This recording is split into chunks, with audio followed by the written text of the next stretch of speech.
Hallo ihr Lieben, heute zeige ich, wie man ein Sweatshirt oder ein Hoodie unkompliziert kürzen kann. Um die Länge zu bestimmen, kannst du einen Pulli passender Länge benutzen. Falte beide Pullis in der Mitte und lege sie aufeinander. Die Ärmelausschnitte müssen sich treffen. Messe nun an der seitlichen Naht das Stück, welches du abschneiden möchtest. Messe mit einem Maßband, um wie viele Zentimeter du die Hoodie kürzen musst. Bei mir sind es 10 Zentimeter.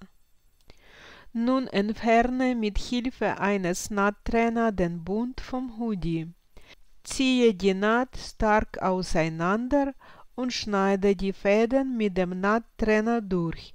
Ziehe die Naht weiter auseinander und zerschneide weitere Fäden. Es geht recht einfach.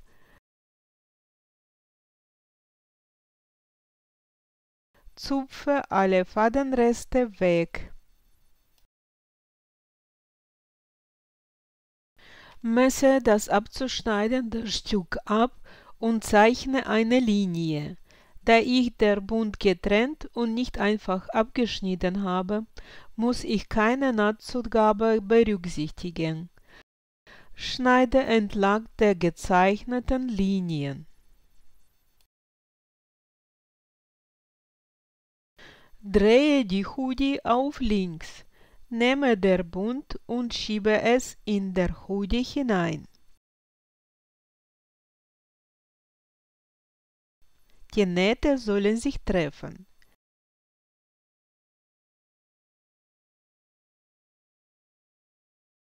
Fixiere den Bund in gleichmäßigen Abschnitten mit Klemmerchen an den Hoodie.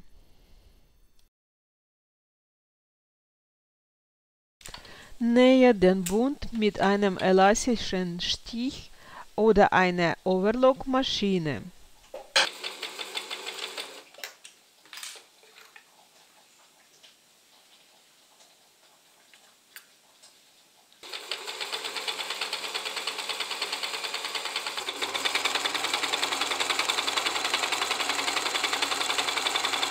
Fertig.